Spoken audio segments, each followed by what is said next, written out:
Hello, hello, hello. I'm going to give it just a minute for people to connect. It's always fun to watch the numbers tick up as everybody gets connected.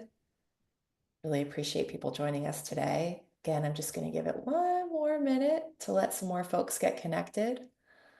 Okay, I'll go ahead and get us started. Welcome to our 2025 Self-Direction Virtual Conference Series. My name is Molly Morris, and I am a Vice President at Applied Self-Direction. Thank you so much for joining us today. This is our final session in our conference series, and what a great one to end with. Just going to run through a few housekeeping tips before we get started. First, due to the volume of attendees, your participant microphones have been muted and they will remain muted. There is a toolbar at the bottom of the Zoom window with a few options you can use throughout the webinar. So you'll see a react button and you can use that to submit reactions or emojis throughout the presentation. We love the love, so don't be shy. You can also submit questions and comments at any time during the session by using the Q&A button in that same toolbar at the bottom of your Zoom window. And we will do our best to reserve time at the end of the session for your questions, and we'll address as many of your questions as possible at the end of the session. Closed captions and translation are also available for the presentation. You can access the closed captions by clicking on that CC button on choosing Show Your Captions. This session is being recorded and will be available on our website as well as the slides. And the month of April in our virtual conference series has been sponsored by PPL. So we thank you to PPL and all of our sponsors.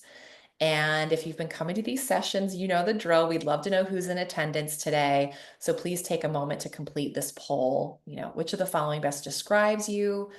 Are you a participant, someone who self-directs, family member, friend, direct care worker, state staff, federal staff, FMS entity, support broker, advocate, case manager? I hope you work in HCBS software, managed care organization, and other. It amazes me how many different facets there are to self-direction and all the different roles. Appreciate everyone filling this out. It looks like we've got looks like everyone's still voting a little bit, but it looks like FMS providers, you might win for showing up. You guys are good at showing up. Appreciate you all.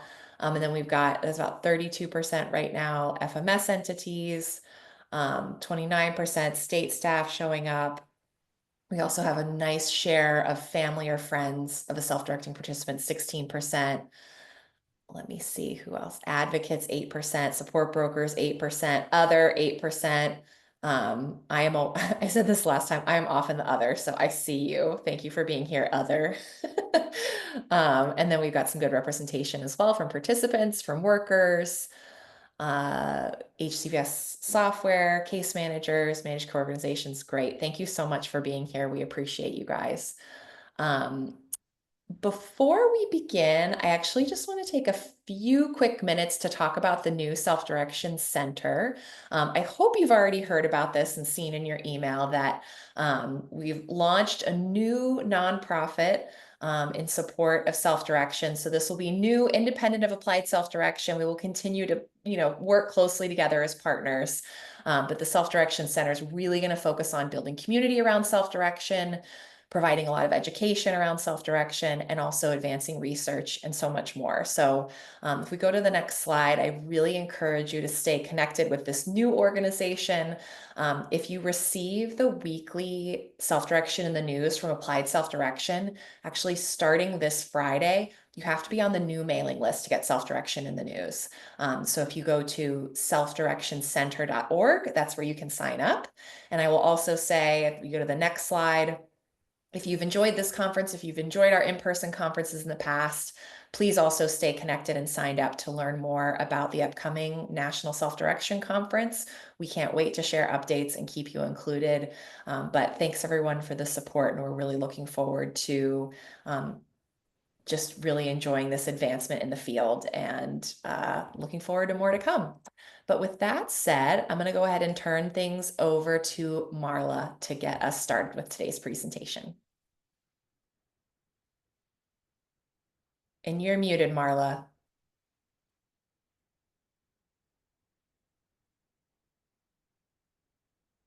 All right. I think I'm unmuted. You guys should be seeing slides. We are so thrilled to be here to share this presentation. We all love self-direction, but many of us presenting, and I'm sure many of us on the call, have been thinking about the future and how waiver participants, administrators, everyone thinks about how to continue to be able to self-direct as participants get older, as the support network gets older, and we're here to share some items around that. Let's see. There we go. So our plan for today, there's been some recent statewide explorations looking at the needs and challenges and barriers um, that are surround this issue, thinking about existing caregiving teams, and we're going to hear from experiences in 3 different states. New York, Georgia, and Maryland, all interconnected with a variety of themes that you're going to be hearing. Again, the number of people in self-direction are increasing, the age of parents are increasing, work groups are leading this work on the ground for the most part, really, thinking ahead of time. There's been a lot of collaboration with likely and unlikely partners. Families are really concerned about the future. We're headed into a residential crisis. We're already, having crisis with housing across the country, but real residential crisis looming.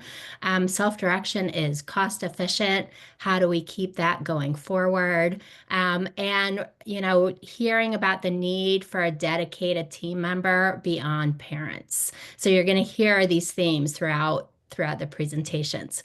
Um, Quick introduction. I'm Marla Hollander. I'm going to be sharing about the Maryland experience, and you'll hear more from me later, but we're going to kick off with our friends in Georgia.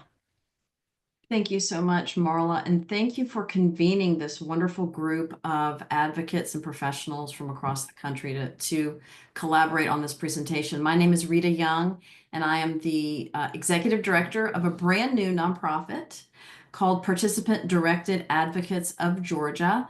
This is my 3rd time presenting at an ASD conference, so I'm very pleased to be back and to give you an update on our work in Georgia. Next slide, please. Whether or not we self-direct or use traditional services, families have certain administrative responsibilities. And I'm also a family member. By the way, I have 2 adult sons with autism and have been self-directing for the last, I've lost count, but it's either 12 or 13 years. And so as family members, we keep track of SSI, the redetermination of benefits, keeping those bank accounts below that $2,000 threshold, medical appointments, or anything to do with navigating Medicaid processes and providers. So tracking medications to medical visits to equipment upkeep, anything to do with those meetings with our case managers and the ISP process, as well as supported employment, keeping track of stable accounts, SNAP management and renewal if a family chooses to apply for SNAP for their adult with IDD, special needs trust, and then just anything and everything in between. If a caregiver calls out, then we fill in the gap there, shopping, maintaining adaptive vehicle, etc. Next slide.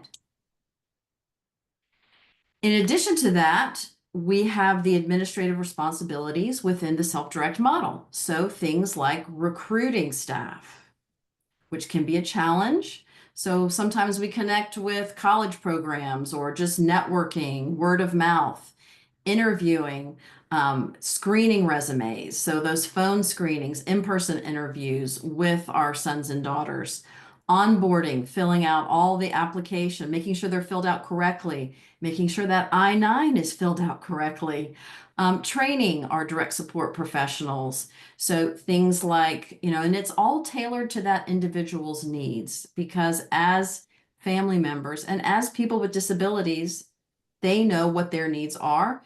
And we are also there to support them and to tailor that training for them.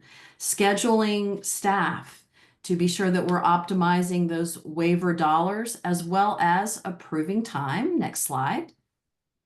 And then just ongoing account management, making sure that we are staying within those budget parameters. Also, job performance management, conducting performance reviews, complying with EVV, staying informed of new policy changes for self-direct, and then attending statewide trainings as needed, meetings with our case managers, and as I mentioned earlier, filling in when caregivers call out. And EVV is electronic visit verification. We all know that self-direct is an attractive option, and in Georgia, it continues to grow. So we are at roughly 3,300 that self-direct in the state, 3,000 on the IDD waiver side, and then roughly between 200 and 300 for individuals with physical disabilities. Next slide. The challenge that we've been tackling all over the last almost 3 years, and this is why we got started in Georgia. And if you've heard me, I may tell you the story if I have time, but we came together because of this issue of sustainability. So what happens in this great model of self-direct when that parent is unable to fulfill their role or has passed away? In Georgia, we're about 25% of all of the IDD waivers in the state. Next slide. We came together almost 3 years ago, a small group of family members, self-advocates, and allies who endorsed the self-direct model. We focus on IDD and physical disability waivers. Champions Community Foundation is a foundation in the Atlanta area that sponsored the initial project. And that has transitioned now to our Georgia Department of Behavioral Health and Developmental Disabilities. They are the primary sponsor for Participant-Directed Advocates of Georgia. And within our work group, we made sure that we represent the entire state, so both urban and rural areas. Next slide. As I mentioned, our Georgia Department of Behavioral Health and DD is our primary sponsor. The Georgia Department of Community Health, our Medicaid agency, has also been tremendously helpful. And both of these state organizations have attended our meetings from the very beginning, and we meet once a month. So we've met, almost 36 times now over the last few years. And so we just appreciate the support of all of our partners and allies. Our Protection and Advocacy office here in Georgia, Georgia Advocacy Parent to Parent, Better Living Together, that focuses on housing in Georgia, as well as our Participant Direct Advisory Council. We've also reached out to our fiscal agents and let them know what we're doing as well, and they have been supportive, as well as our Council on Developmental Disabilities. And we look forward to, we've just started networking with our Georgia Division on Aging, the area agencies on aging. Next slide. We conducted a survey in 2023, and this is no surprise, primarily in Georgia, 84% of individuals that self-direct, it is the parents who are the administrators. Next slide.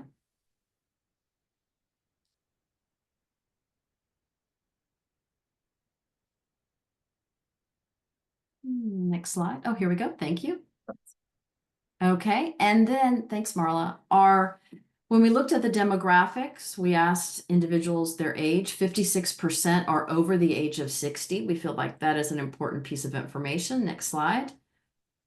And that 89% are concerned about sustainability. So we feel like we are on the right track. When you're no longer here, the majority of families wanted their sons and daughters to self-direct in that existing home. Next slide.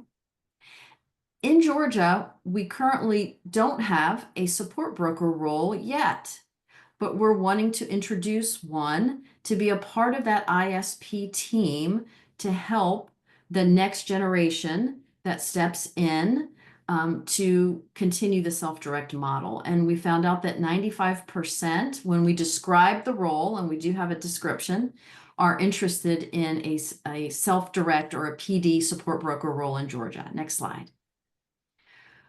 We've had other concerns come up over the last couple of years. We have a database now of close to 3,000 names of families and individuals that self-direct in Georgia.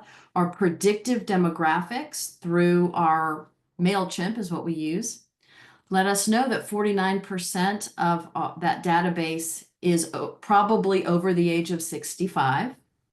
We've had a rise in the use of family caregiver hire after COVID in Georgia. Prior to, it was not allowed, or it was only allowed in extenuating circumstances.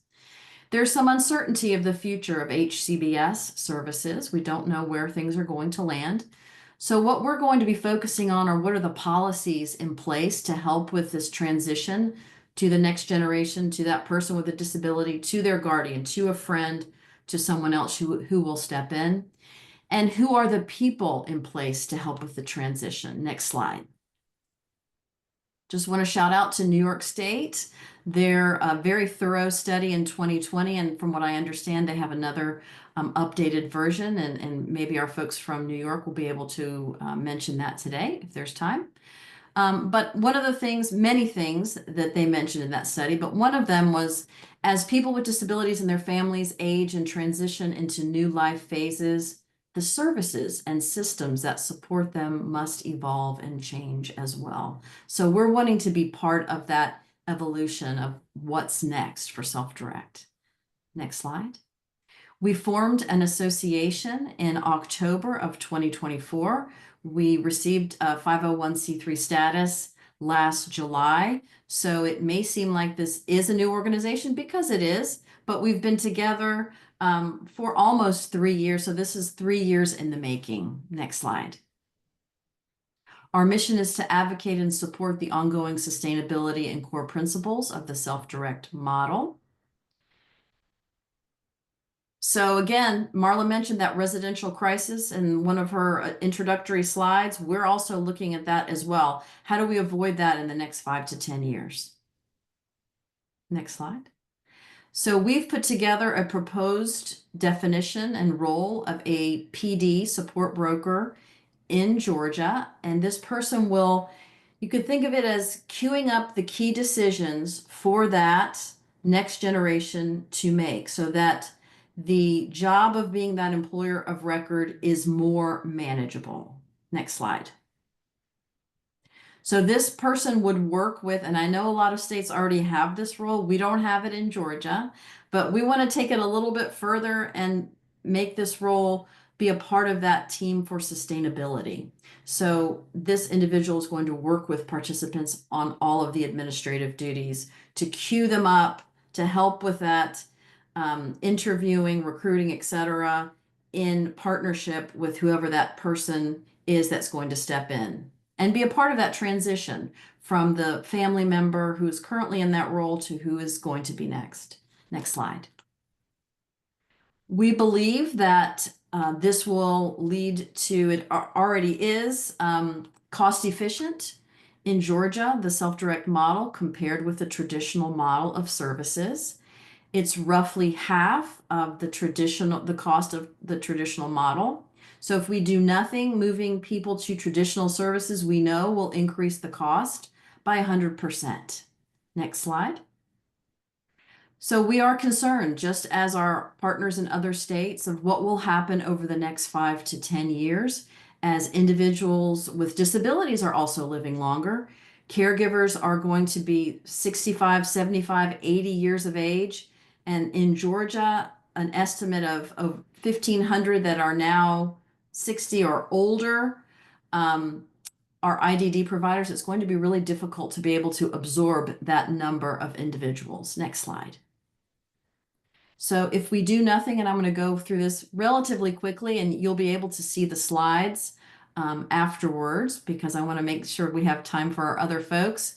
But from the perspective of the individual with a disability, Their parents are suddenly gone, and a smooth transition is unlikely.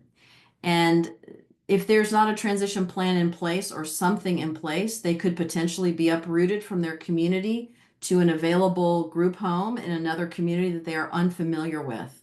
But with those PD support broker services, we want to have a smooth transition while the parents are alive. We believe this will be a way to keep that individual connected to their community, their friends, their place of worship, etc. And it will be a person-centered approach with time to plan. Next slide. From the family's perspective, if we do nothing, we can't die. We feel like we can't die, even though we will die.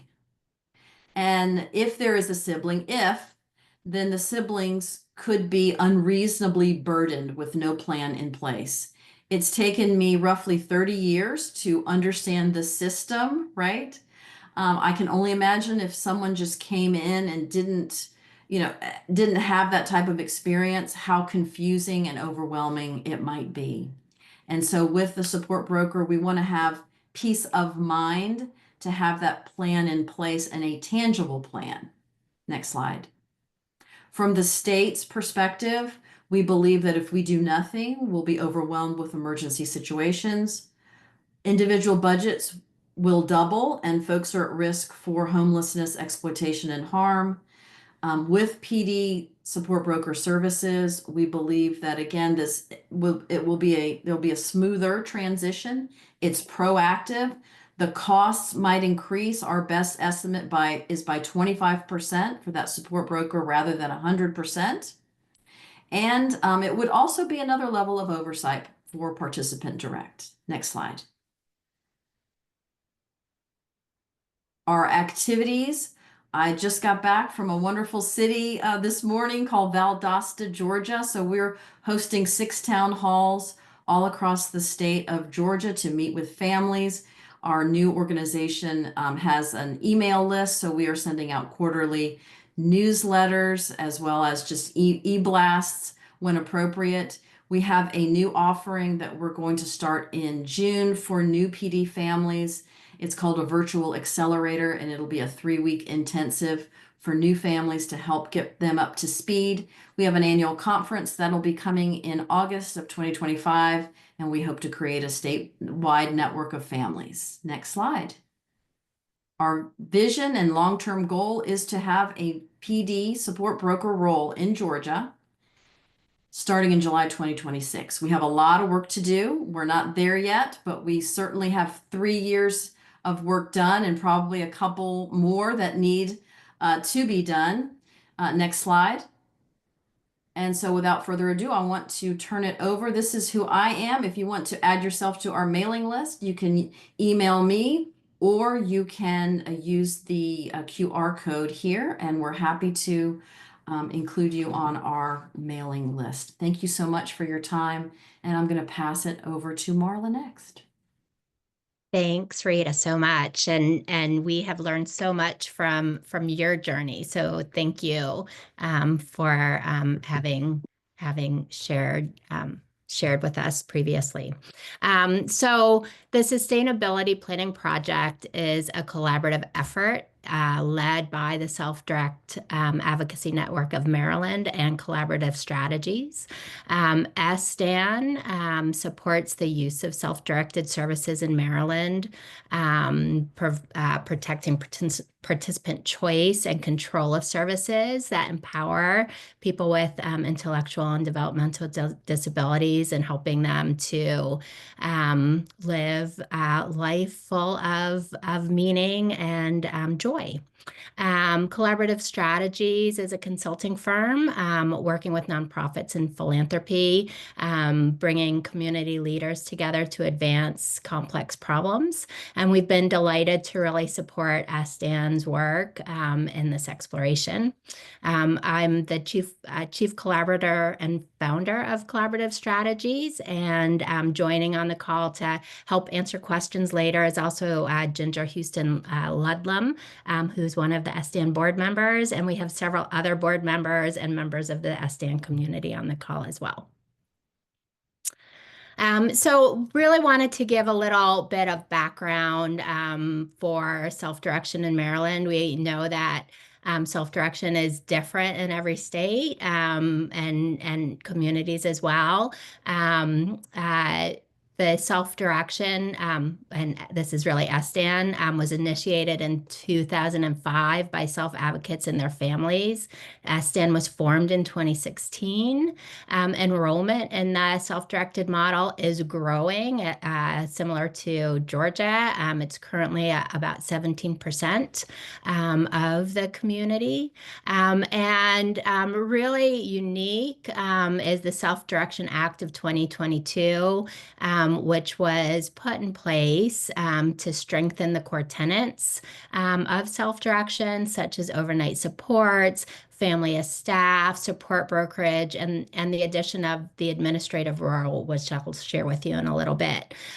Really thinking about the long-term sustainability of self-direction. Um, this is a chart at a glance. We have really three kind of roles in Maryland that are focused on supporting families and their self-direction supports. We have our community coordinator of community service, our CCSs, which really serve as our caseworkers, helping us navigate our paperwork, our waiver renewals, some of the core administrative functions of getting our supports in place. We have had a long history of support brokerage, serving as advocate, helping families, manage, helping participants and family caregivers manage many aspects of their waivers. And most recently, what was missing for many was this day-to-day administrator. And Rita, highlighted some of the functions, but we were really thinking of this as like the mommy role, right? Like all of the supports that us moms kind of have been giving for years and years in the coordination and the day-to-day management of the household, et cetera. And I should also, highlight that I'm also, in addition to this work, also a mom of a person with developmental disabilities, a 20-year-old who's been self-directing for about 4 years. So I'm new to this, and in this constant learning spot. So why did we create this project? Very similar to what Rita shared. We were really thinking about how to build supports for the future to address the things that keep us up at night. And we had the opportunity to apply for a grant proposal through the Department of Disabilities. And we're delighted that we received the grant to do this work, to really think about, how we support our aging adults, where they're going to be living, working, playing, and praying, and moving that work forward.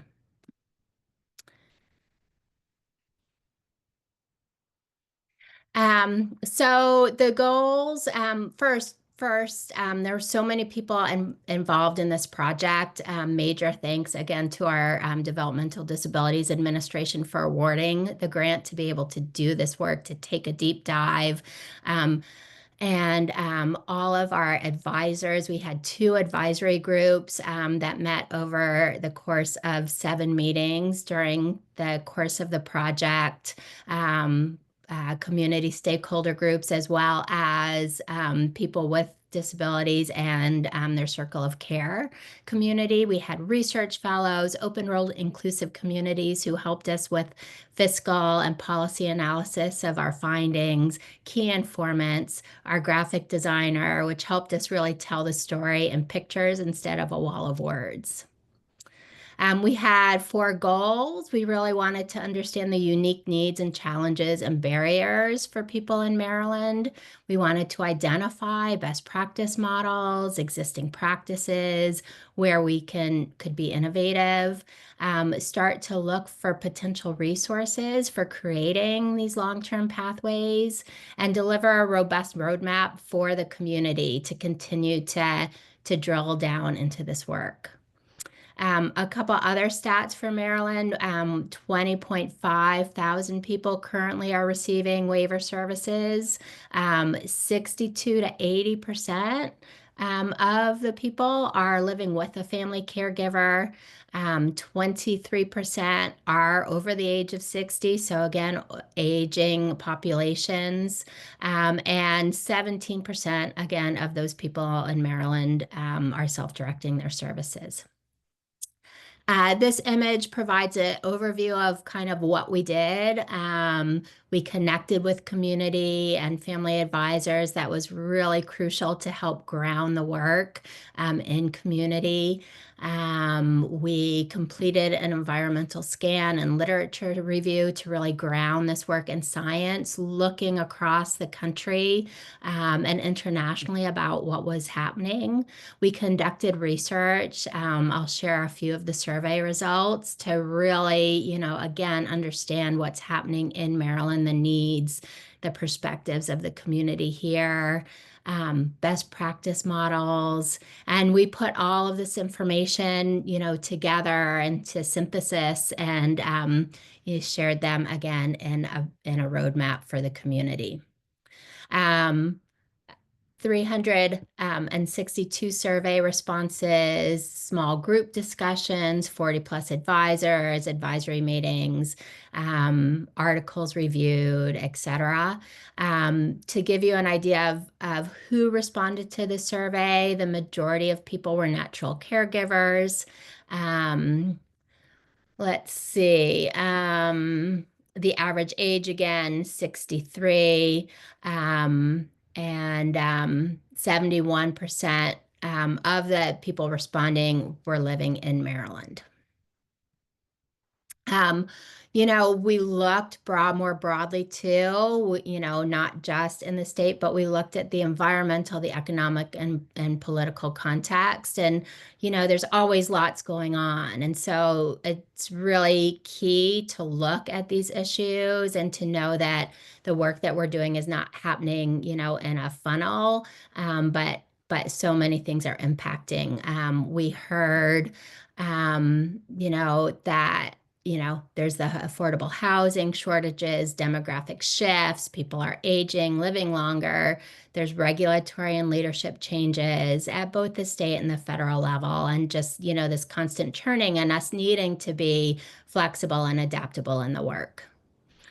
So some of the highlights, one of the key things that we found was, we asked the question, to what extent has there been planning in the later years? And we heard a lot of people are thinking about it, again, top of mind, but most people are not actually, don't have plans or aren't planning. And so we learned a lot about why that is the case. I'll share a little bit.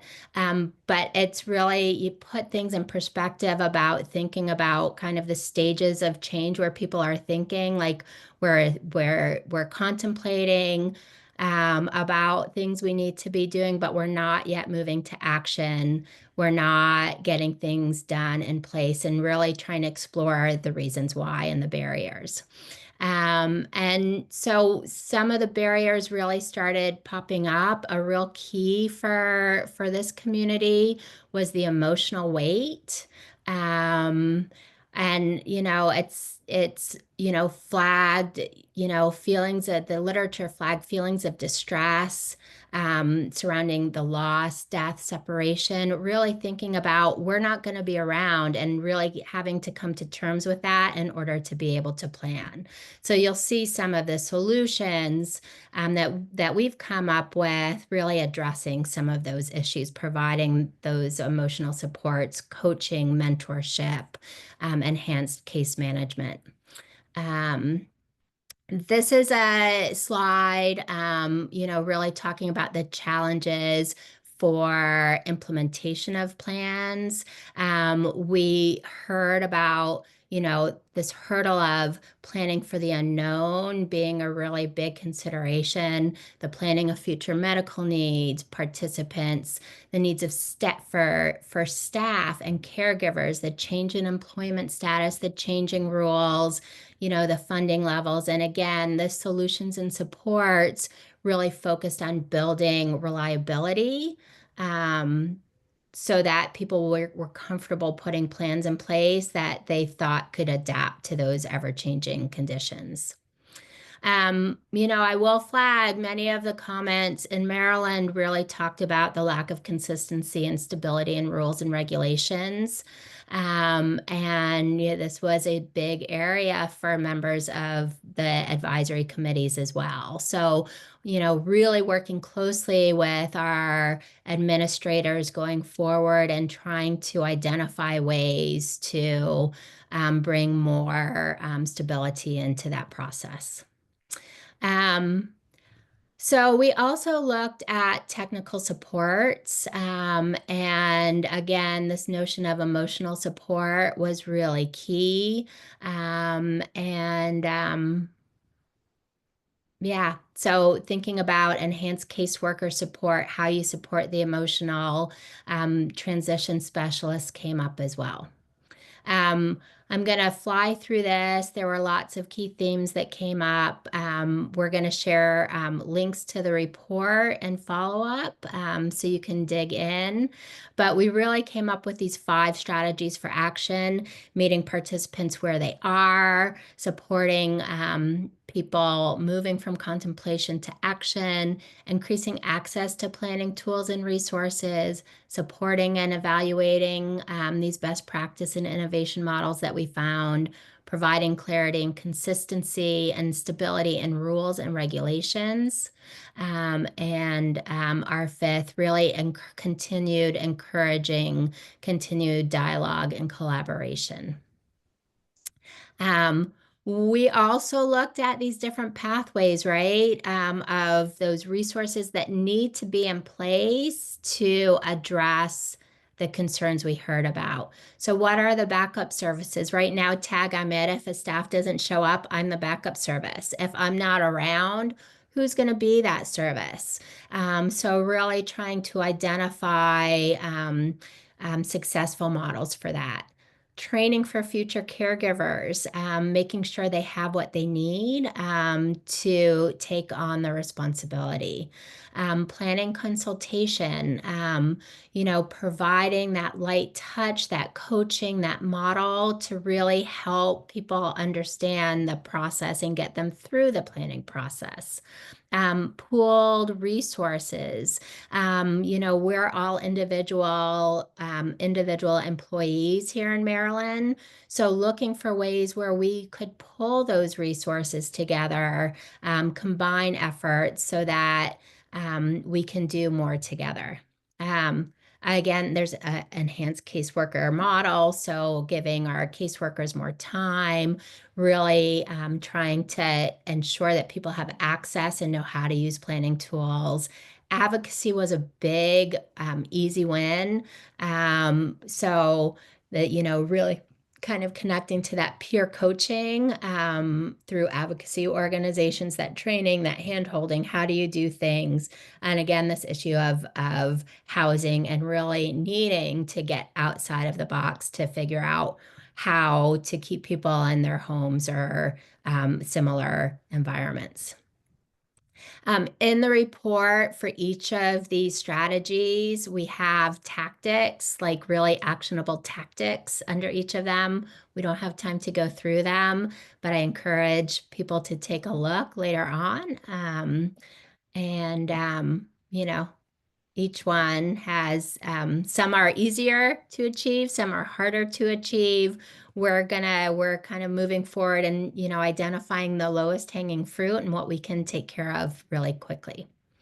Here are just some examples that we talked about with our administrators, where there might be opportunity to move some of the specific action strategies forward.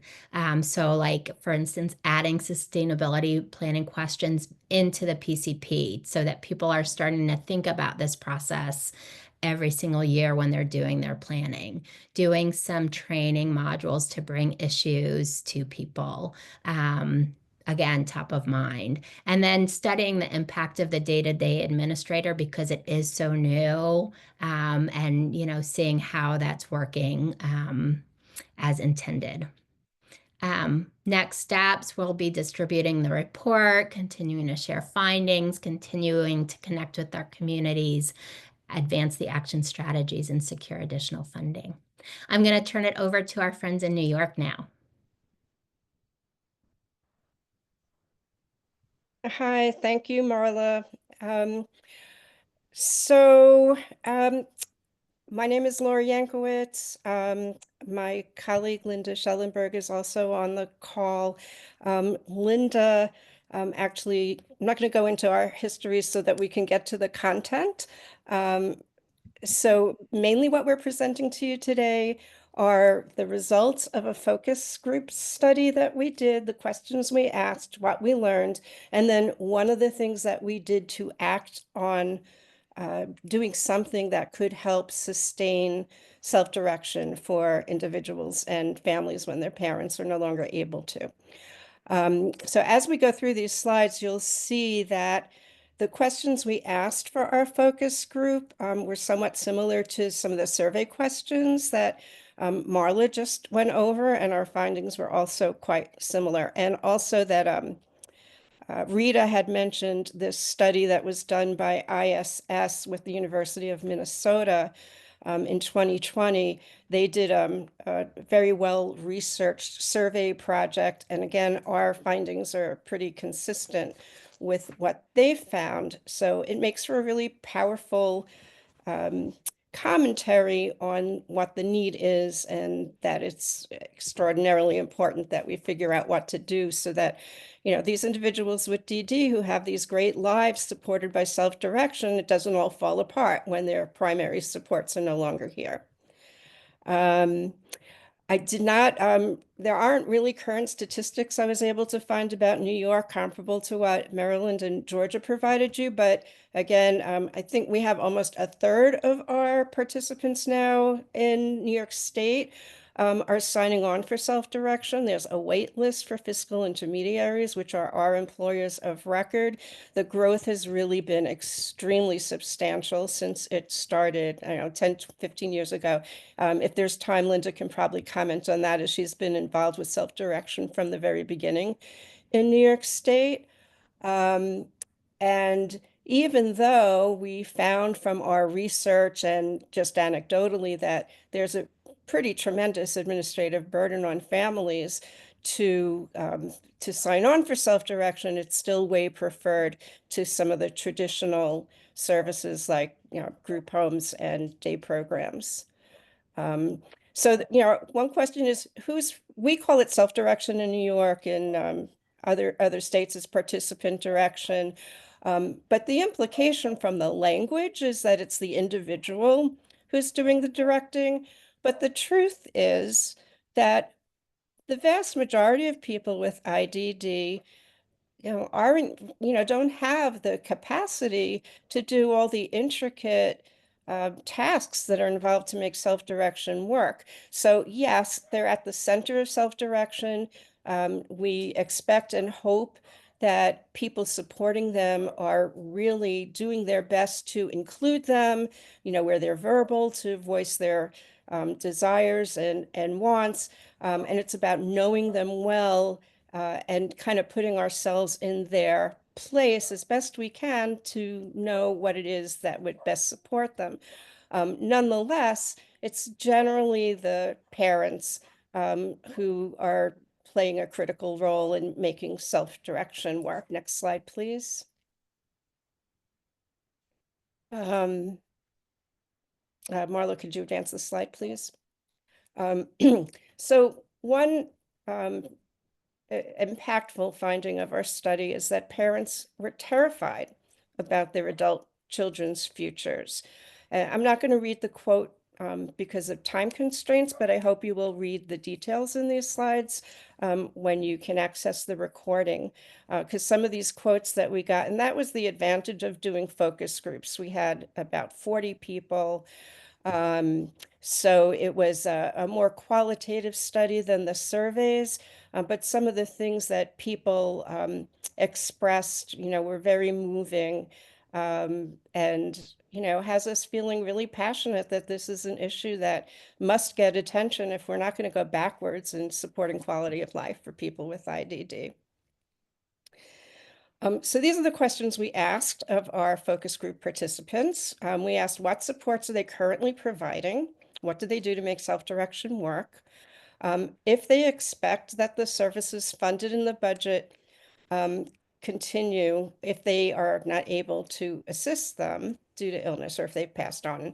Or in other words, do they want self-direction to continue and then they can no longer be the primary overseer? And if they do, and everybody did, have they identified people to take their place? And what's the status of the long-term planning in such an event? So similar to what Marla reported, people think about it quite a lot. They're up at night thinking about it, but very few took any concrete actions as far as having a successor to take on. When we asked people what their vision of the support landscape for when they are outlived by their individuals, just about everybody really saw some version of self-direction continuing, and they had a lot of ideas about how it could be improved and sustained. Next slide. So here's a quick list of some of the things that make self-direction work in New York. And I think as the audience knows, self-direction, although the principles are consistent one state to another, the models and what's available funding through self-direction really varies a lot from one state to the next. And I believe that New York has a really substantial array of services that can be funded through self-direction, and consequently, there's a lot of tasks involved in making that happen. So there's administrative management, financial management, staffing, programming, like as in, what kind of things is the individual going to be doing with their days and weekends. There's networking with other parents and provider agencies. Advocacy is always something that parents need to do to make sure that, the funding is there and that the rights of their loved ones are upheld, and then overseeing their safety.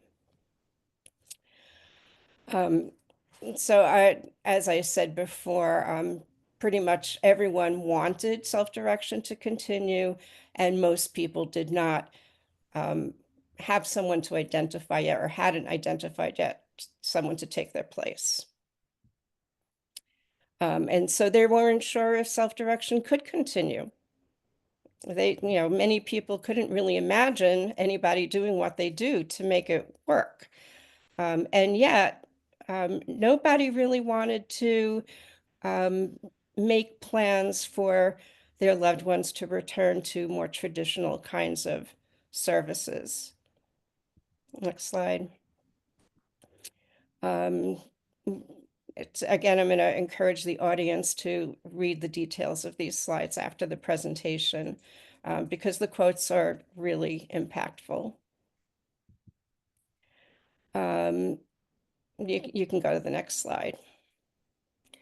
So interestingly, a lot of our focus group participants did do some future planning when it came to finances, like setting up special needs trusts. So that wasn't as key as having somebody step into the role that parents have been playing just to, essentially run self-direction for their loved one. Next slide, please.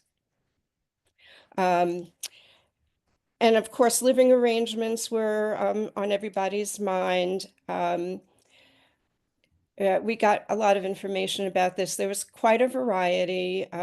Some parents were hoping that they could leave their homes to their adult child with something called live-in caregiver that's paid for through self-direction, or perhaps a family member. that isn't practical for some of the families. So like with the other presenters, housing uncertainty was very anxiety provoking. So there are some recommendations that families had to promote sustainability. I'm going to let you look at this list later because I'm going to focus now on one of them that we have, that Center for Family Support, who hired me as a consultant to do that research and then to create a curriculum to help prepare siblings or close friends of families to take the reins eventually. So sibling support was one area that came out of the research, although there was a lot of reluctance on the part of many parents who didn't want to burden their neurotypical adult siblings with the kind of care that they'd been providing for their person with IDD, even when the sibling was really ready to step up and do it. So as where Marla talked about the weight of emotional difficulties just facing mortality and feeling like they're burdening their other children. One way we thought we could help with that was to be a resource for siblings interested in stepping up and providing them with education about what they would need to do to continue the kind of support that their parents were providing to make self-direction work. So we created a project we're calling the Self-Direction Coaching for Siblings and Friends project. And we developed a curriculum to enable siblings to take this on eventually. And you can advance the slide. So we just completed a year of monthly modules with a pilot group of 6 people, 5 siblings and 1 friend. And each month we covered some topics related to self-direction. And of course, this was New York centric. Continue, please. So I'm going to, as fast as I can, go through what we covered in each session. And I probably won't go through every item, but if you do that, you'll get a very good idea of what's involved in self-direction in New York State. So first, we wanted our group to know why choose self-direction. I mean, they're aware that it takes a lot of work on part of families. So why are families so in favor of it? So that gets discussed. And in between each monthly session, there was some homework, which really involved having the participants in the coaching group have conversations with the parent. And I think that was a particular benefit because those conversations are hard to have. But because the parents and the participants in the group had all agreed to do this, it helped those conversations to happen. So that's the introduction. The second session, we get right into the self-direction budget. A lot of the people in the group didn't even know there was such a thing, had never seen it. So they all got copies of their loved ones' budgets. And in our sessions, we went over it tab by tab so they could read it and understand the information that was in the budget. Next slide, please. In the next session, we covered what services are funded through self-direction, and there's quite a long list, which you can read later. We continued with the funded services because, again, not only is it a long list, but also we targeted which services are their loved ones using. So it was really relevant. This was not an abstract general kind of training. It was, is your brother or sister using ComHab?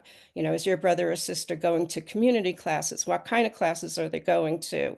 Do they like going to those classes? That kind of thing. Okay, next slide. The next module is about how the budget is managed. There's quite a bit of technical knowledge one needs, which the broker does. So in one of these modules, we also talk about the circle of support. So in New York, we have a fiscal intermediary that is the employer of record. The self-directing person and their family is a co-employer of record, but the FI, fiscal intermediary, does the actual dispensing of the funds and making sure that everything is receipted properly in compliance with all the regulations that our state office of people with developmental disabilities requires. And then brokers are knowledgeable about how do you move money around in the budget, because needs change, month to month, year to year. So one year you want more money in community classes, the next year you want more money in, staff support. It's the broker who knows the ways to do that and to submit the budget to the people who approve it in the proper way. So that gets reviewed with the participants in the coaching group. Next slide, please. So I just talked about the circle of support leadership. So I ask the participants to talk with parents. Who are those people? Sometimes the people involved with the self-direction from the state, the care manager, don't know who the sibling is or don't know who this friend is. So we go over these life plans where all that information is documented, and they come back to the group knowing and sometimes having contacted that person, so they're not strangers. So when the time comes where they need to take the reins over, everyone in the circle knows who that sibling is or friend, and they know who the other people are. And then what are the roles and responsibilities? So that session is especially important because, they at least see that not everything falls on them. There are people to help them. They just need to know, who do they go to for what? Like, what do you go to a care manager for? What do you go to the broker for? And what do you go to the FI for? Next slide. We spend some time on oversight of staff. A lot of self-direction is used to hire support staff.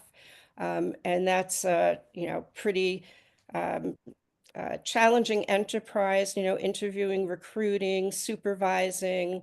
So again, we facilitate conversations with the people in the group, with parents. Who are the staff? Have they met them? Do they know what's their staff action plans are? What are they working on to support their individuals with DD, etc.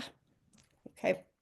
Hey, Lori, I Yeah. think we have just a couple minutes left. So if there's, I don't want you to like I'll just miss go your fast. big. Well, I think I'm almost done actually. So health and safety is also covered in one of the modules. Do the people in the group know their loved ones' health needs, medications, who their healthcare providers are, etc. Next slide. We talk about networking. Probably this audience is aware of the importance of that, but they find out from, again, the parents who have been their resources, who have been helpful to them in making self-direction work. Next slide, please. And advocacy. Next slide. And these are our next steps. We're got very good feedback about the usefulness of those coaching sessions, and we're looking to make it more available to more people in New York State. And we believe that it can get funded through the self-direction budget itself. There's a line for coaching. And I'd really like to let Linda just add a word or two, because she's really responsible for having had this happen at all. So thank you very much for your attention. Yes, just very quickly, because I know we want to take room for questions, but in New York State, and I could try to put this in the chat, our state agency, Office of People with Developmental Disabilities, has an excellent webpage that has a lot of statistics. So in just looking at it very quickly, it seems about 23% are self-directing in New York, and it represents from 2023 year about 30,000 individuals. So, and again, New York is a more complex, we offer so many different umbrella bundle of services. So it's a little bit more complex for individuals to navigate. But the state is working on a full study of the program as well, and also evaluating sustainability. So thank you. Well, thank you all for a really informative, powerful, important presentation. This is a topic that really should garner all of our attention. So appreciate all of you for taking the time. We are short on time. We have 1 minute. I see this group has done a great job of answering questions that have come in the Q&A. So I feel really good about that. I will just at least get to one question, which is, it's great to see a training is offered to siblings or the friends to support self-direction. Is this training offered to people with disabilities? It sounds like this training is for the supporters. Anyone have thoughts on this? Particularly, I think this came up during the New York section. Well, it is for the supporters. Mm-hmm. Yeah, I think we've heard this feedback, and it's something that, we appreciate and we'll take a look at. I think in New York, unlike the other, as Rita mentioned, we have support brokers. So that is the person that's providing that technical assistance to the individual to self-direct their plan. I think what we're looking at is an unmet need, which is those people that are not involved in the direct day-to-day management as of today, and preparing them for the future, for their future involvement. Great. Well, since we are at time, I'm going to go ahead and just say thank you again. And I'm going to encourage folks to look for the slides on the Applied Self-Direction website following today's session. It includes detailed information as well as contact information, because I think there are conversations that were started today that I hope will continue. So thank you everyone for being part of this session, for being part of this virtual conference series. It's been a great one, and what a perfect session to end on. Thanks everybody so much, and take care. Thank you. Bye-bye. Bye.